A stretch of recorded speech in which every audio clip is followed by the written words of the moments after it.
नमस्कार दोस्तों, मेरे YouTube चैनल पर आपका स्वागत है। जो लोग एसएससी जीडी और एसएससी सीजीएल या एसएससी की तैयारी कर रहे हैं उनके लिए बहुत बड़ी खुशखबरी की बात है कि एसएससी जीडी में काफ़ी पोस्ट आई हैं। इसमें आप तैयारी करके सिलेक्शन ले सकते हैं। इसमें से एक पोस्ट है बीएसएफ, जिसके बारे में मैं आज आपको बताऊंगा। इस वीडियो में अपने जानेंगे कि बीएसएफ में कितना ड्यूटी टाइम होता है, उनमें सैलरी कितनी मिलती है, उनकी लीव कितनी होती है, उनको ट्रेनिंग कहाँ होती है और कैसे कितना टाइम लगता है, प्रमोशन कैसे होता है उनका, बीएसएफ से एनएसजी में आप कैसे जा सकते हैं, पेंशन पेंशन आपको मिलती है नहीं मिलती, ड्यूटी का स्थान क्या होता है, कहाँ ड्यूटी लगती है आपकी। तो सबसे पहले अपने जानते हैं कि इसके ऑनलाइन एप्लीकेशन आपको देख लीजिए। यहाँ पे ऑफिशियल नोटिफिकेशन है। इसमें कब से ये पाँच पाँच तारीख से शुरू हो चुके हैं और 14 तारीख तक रहेंगे। और इसकी ऑनलाइन लास्ट डेट 14 तारीख है, 14 अक्टूबर। पहले पहले आप फॉर्म भर लीजिए।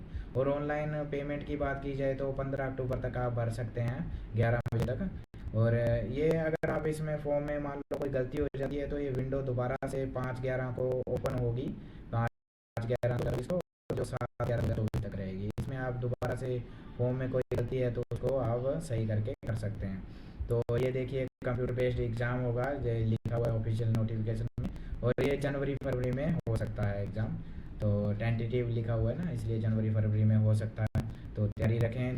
देखा जाए इनमें वैकेंसी की बात की जाए तो टोटल कितनी वैकेंसी है, इसमें 8 तरह की वैकेंसी है। जैसे BSF, CSF, CRPF, SSB, ITBP, Assam rifle, SSF, NCB. तो यहाँ देखते हैं 13,306 पोस्ट बीएसएफ की है, जो काफ़ी ज़्यादा अच्छी पोस्टें हैं। सीआईएसएफ की देखी जाए तो 6430, सीआरपीएफ की 11,299। इसी तरह सब मिला के देखा जाए तो 35,612 पोस्टें हैं मेल्स के लिए, जो काफ़ी ज़्यादा है। तो इनसे आप अच्छी तैयारी करेंगे तो हो जाएगा इसमें आपका आराम से सिलेक्शन। इसी तरह फीमेल्स का देखा जाए तो 3869 पोस्टें हैं, जो काफ़ी ज़्यादा हैं। और टोटल 39,481 पोस्टें हैं। तो आज अपने वीडियो में बीएसएफ के बारे में सब जानते हैं। तो सबसे पहले आप देख लीजिए कि बीएसएफ की ड्रेस कैसी होती है। ऐसी ड्रेस होती है इनकी। तो इसके बाद देखा जाए, आप आगे अपने इस वीडियो में जानेंगे, जैसा मैं पहले ही बता चुका हूँ, कि इनका ड्यूटी टाइम कितना होता है, इनको लीव कितनी मिलती है, सैलरी कितनी मिलती है, ट्रेनिंग कहाँ होती है और कैसे होती है, कितना टाइम लगता है, ड्यूटी प्लेस क्या है, पेंशन मिलती है नहीं मिलती, प्रमोशन मिलता है या कैसे मिलता है, बीएसएफ से एनएसजी में कैसे जा सकते हैं। तो आगे देखते हैं ड्यूटी टाइम। ड्यूटी टाइम की बात की जाए तो इनकी ड्यूटी 8 से 9 घंटे की होती है एक दिन में। और इसी तरह ये वीक में 6 दिन इनकी ड्यूटी होती है। और ये ड्यूटी शिफ्ट शिफ्ट सिस्टम में होती है। शिफ्ट सिस्टम में समझिए कि डे और नाइट आपकी लग सकती है। 7 दिन आपकी डे होगी, 7 दिन नाइट, या 15 दिन की भी नाइट हो सकती है, 15 डे हो सकती है। ऐसे होता है। ऐसे ही आगे देखते हैं। अपने लीव की बात की जाए तो लीव आपको 60 दिन की लीव मिलती है एक साल में। और इसके साथ साथ आपको 15 डे कैजुअल लीव मिलती है। कैजुअल लीव मतलब इमरजेंसी छुट्टियाँ।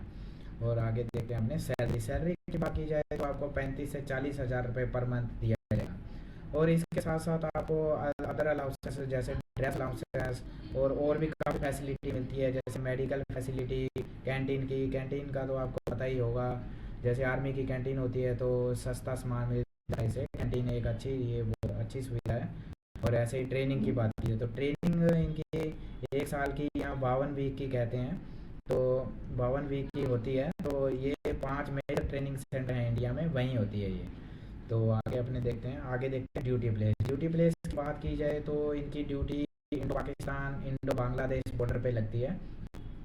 तो इसके साथ साथ कुछ बीएसएफ जवान होते हैं जिनकी ड्यूटी परेड में भी लगा दी जाती है, जो बॉर्डर्स पे परेड, जैसे आपने अमृतसर बाघा बॉर्डर पे देखा होगा।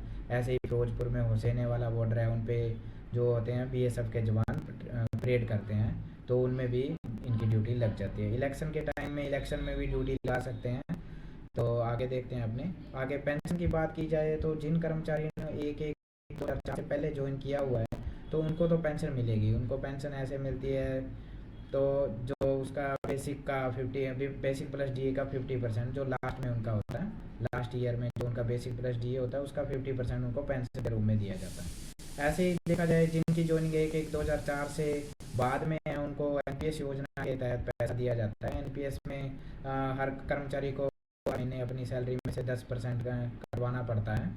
तो उसमें 14% गवर्नमेंट कंट्रीब्यूट करती है। तो उसके बाद जो फाइनल अमाउंट होता है उसमें वो दिया जाता है कर्मचारी को। तो प्रमोशन की बात की जाए तो प्रमोशन प्रमोशन सबसे पहले जैसे आप ये एग्ज़ाम क्लियर कर लेते हैं तो आप कांस्टेबल बनते हैं। इसके बाद कांस्टेबल से आप एग्ज़ाम बिना एग्ज़ाम के भी हेड कांस्टेबल बन सकते हैं। इसके बाद असिस्टेंट सब इंस्पेक्टर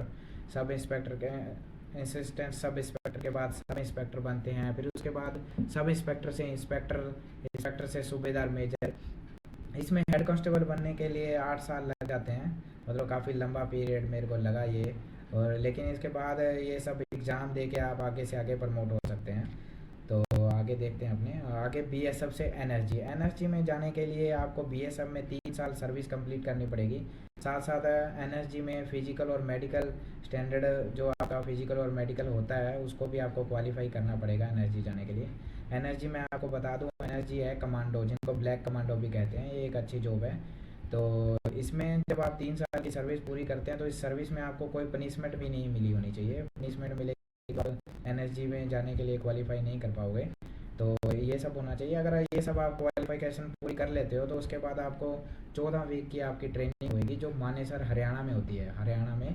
और इसी तरह अगर तेलंगाना में भी एक सेंटर है इनका जहाँ पे ट्रेनिंग होती है।